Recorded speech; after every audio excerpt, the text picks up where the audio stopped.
तो आदरणीय आस्था जी और पावनी जी और सभी बच्चों, पर्यावरण दिवस पर आज धरती को सजाने का काम कर रहे हैं हम लोग, है ना।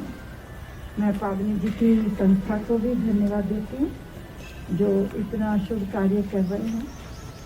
एक स्लोगन चलता है दुनिया में, जियो और जीने दो। हमें लगता है कि जियो और जीने दो वाला विषय नहीं होना चाहिए, होना चाहिए जीने दो और जियो। पहले जियो फिर जीने दो ना दीदी। पहले जीने दो। क्या करो?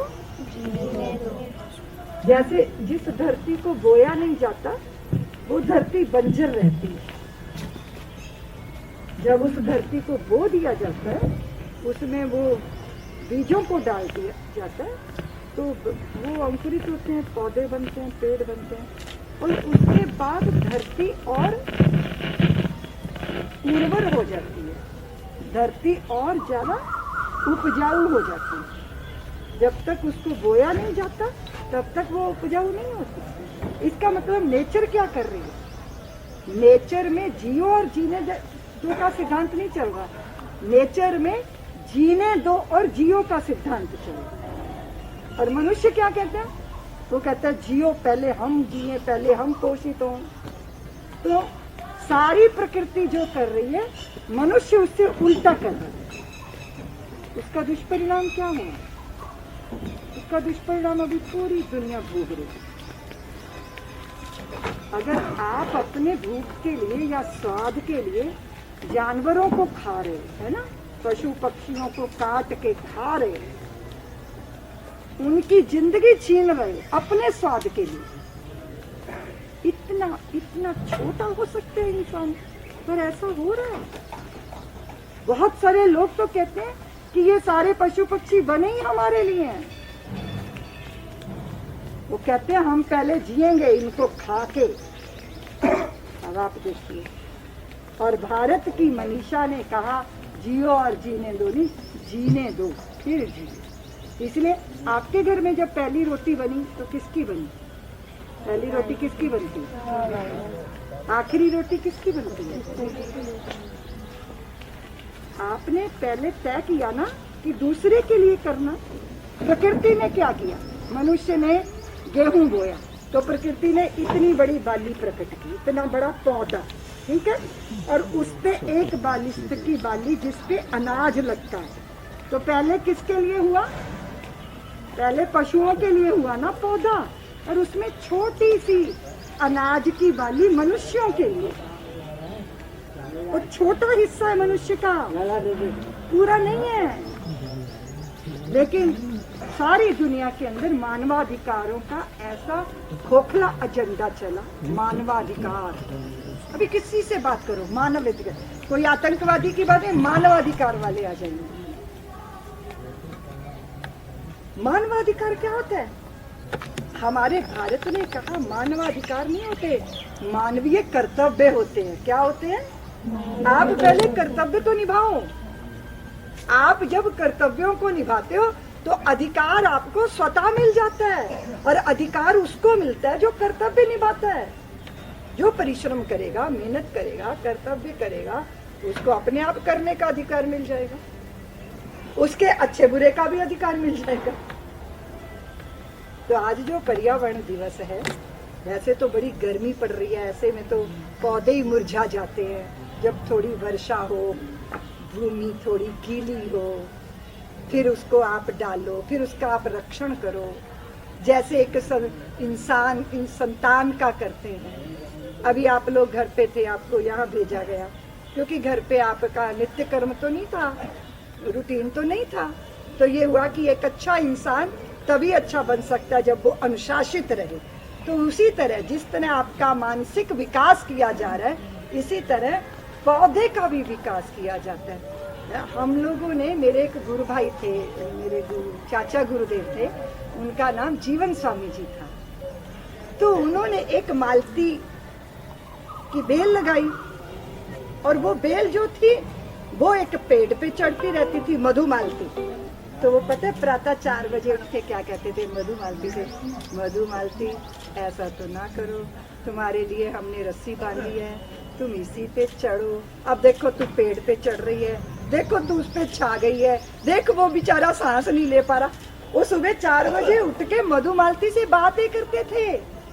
उन्होंने कैंची नहीं चलाई, उन्होंने उसको गाली नहीं दी, वो मधुमालती को प्रार्थना कर रहे थे कि अपने रास्ते चलो ना। और ऐसा ही हुआ, मधुमालती ने उस वृक्ष को छोड़ दिया और वो उस धागे के ऊपर चढ़ने लगी। एक बार ऐसा ही वात्सल्य ग्राम में नींबू का पौधा लगा था और उस पे नींबू ही नहीं आते थे। तो माली ने कहा कि सब कह रहे इसे उखाड़ दो, ये तो झाड़ बन गया, इस पे कभी कोई फल तो लगता नहीं। और मैं अमेरिका जा रही थी, मेरा विदेश में प्रवास था, तो मैं घूमते घूमते उस नींबू के पास गई, उसके पेड़ के पास। तो मैंने कहा ये दुनिया तो स्वार्थी है, बिना काम के कोई बंदा हो ना तो उसे कोई नहीं पूछता, तुम बिना फल वाले रह गए ना तो दुनिया उखाड़ के फेंक देगी। मैं तो बिल्कुल नहीं चाहती कि तुम्हारे साथ ऐसा हो, तो जरा अपनी ऊर्जा प्रकट करो ना। हम 2.5-3 महीने के प्रवास से जब लौटे तो वो पूरा पौधा जो है नींबुओं से भरा हुआ, वृक्ष, वल्लरियां, वनस्पतियां, पशु पक्षी, जड़ जंगल सब सुनते हैं। अगर आपको रात दिन गाली पड़ेगी ना तो आप मुरझा जाओगे, आपको रात दिन प्यार से सहेजा जाएगा तो आप खिल जाओगे। जैसे मनुष्य का मन होता है ऐसे वनस्पतियों का मन होता है। इसलिए वनस्पतियों के प्रति वो दृष्टिकोण रखना कि वो जीवंत सत्ता है, और इसके लिए भारत ने दृष्टि दी है, कण कण में ईश्वर का वास है। तो आप इसीलिए आप रविवार को तुलसी का पौधे को छेड़ते नहीं, शाम को हम लोग कहते हैं पेड़ सो गए हैं, उन्हें डिस्टर्ब ना करो। ये तब होता है जब हम उनमें चेतना समझते हैं, चेतना है उसमें, वो हमारी संवेदना को समझते हैं। अगर हम पूरे समय गाली बकेंगे तो वो भी मुरझा जाएंगे। उनकी प्रशस्ति, उनकी प्रशंसा, इसलिए हम लोग क्या कहते हैं, ओम द्यौ शांति, अंतरिक्षम शांति, पृथ्वी शांति, रापा शांति, रोषधया शांति, वनस्पतया शांति, विश्वदेवा शांति, शांति ब्रह्म शांति, रेदी शांति, श्यामा शांति। सबको हमने जीवंत माना। हम ईश्वर से प्रार्थना करते हैं, प्रभु अंतरिक्ष शांत रहे, वनस्पतियों शांत रहो, औषधियों तुम भी शांत रहो, धरित्री तुम शांत रहो। फिर वो सब पता क्या कहते हैं, वो कहते हैं मूर्ख कहीं के अपना मन शांत कर ले तब हम शांत रह पाएंगे। अगर तेरे भीतर तूफान मचा रहा ना तो कोई शांत नहीं रह पाएगा। अंतरिक्ष भी दूषित किया, वनस्पतियों को भी, धरती को भी, मानस को भी, सबको। आज पर्यावरण दिवस है तो सुंदर वातावरण के लिए सुंदर मन, सुंदर व्यवहार चाहिए मनुष्य का। हथौड़ियाँ और कुल्हाड़ियाँ चलाने वाले, कई बार तो हम देखते हैं कि माली नाम से, वो माली है नाम, सारे पत्ते इकट्ठे करेंगे किसी वृक्ष के नीचे, उसको आग लगा देंगे। वो पत्ते जल रहे हैं, वो वृक्ष झुलस रहा है, वो हाय हाय कर रहे हैं। तो माली हो सकता है क्या? माली तो पिता तुल्य होता है, माली तो माता जैसा होता है। हो सकता है माली जो पूरे कूड़े को इकट्ठा करके किसी वृक्ष के नीचे आग लगा दे। इसलिए विषय ये नहीं है कि अभियान चले, नारेबाजी हो। विषय ये है कि संवेदनशील मनुष्य बने। संवेदनशील मनुष्य होगा तो धरती, वनस्पतियां सभी सुरक्षित रहेंगी। मैं पर्यावरण दिवस पर आज आप सबको आशीष देती हूँ। एक पुत्र पैदा करो ना करो, पुत्रियां पैदा करो ना करो, पर वृक्ष लगाओ, युगों युगों तक लहलहाते रहेंगे। कोई बटोही उससे छाया पाएगा, हजारों तरह के पंछी उसमें घोंसला बनाएंगे। इसलिए हमारी संस्कृति में वृक्ष लगाना, कुआं बनवाना, बावड़ी बनवाना, धर्मशाला बनवाना, चिकित्सालय बनवाना, इसकी बड़ी महिमा है। मैं इस अवसर पर आप सबको निवेदन करती हूँ पर्यावरण बचाओ, धरती बचाओ, अपनी संतानों को शुद्ध पानी, शुद्ध हवा। लोग जब कहते थे पानी बिकेगा तो मजाक उठता था, अब देखो ऑक्सीजन बिक रही है। ऑक्सीजन के लिए मनुष्य भाग रहा है, पगला रहा है। ये सारे तमाचे मार रही है प्रकृति माता।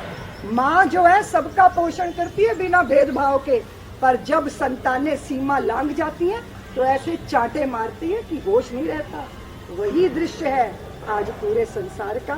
मैं सोचती हूँ माँ प्रकृति शांत होगी हमारे सदकर्मों से, और हम सदकर्मों का प्रारंभ करते हैं। ठीक है बच्चों? हरि ओम।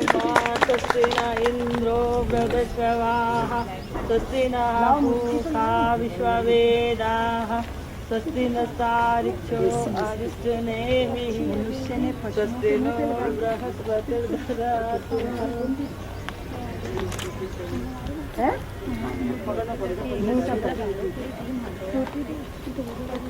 इधर आओ शिवाजी, चलो इधर आओ। चलो लेके चलो नीचे तक। जय हो किसकी किसकी है ये? एक मिनट मैम, मैम थोड़ा से चलो भाई मिट्टी डालो, मिट्टी। आराम से धीरे धीरे थोड़े आओ बच्चों, आ जाओ। बच्चों साइड से इधर से ऐसे बैठ जाओ, इधर बैठो।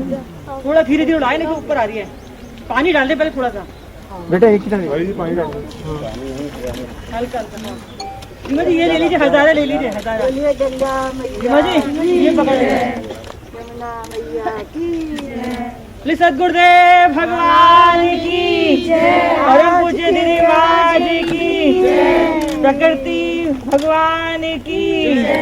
प्रकृति कोई पुल्लिंग थोड़ी है, भगवान भगवान है, प्रकृति माता है। प्रकृति माता की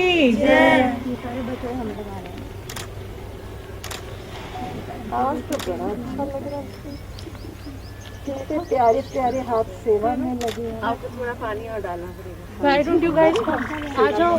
अक्षिता, श्रुति का है, श्रुति दी गोरे गोरे हाथ है। अनुष्का आओ। पानी और डलवा दो।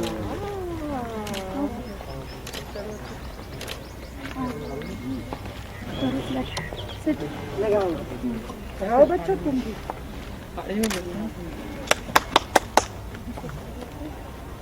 चलो सब मिलके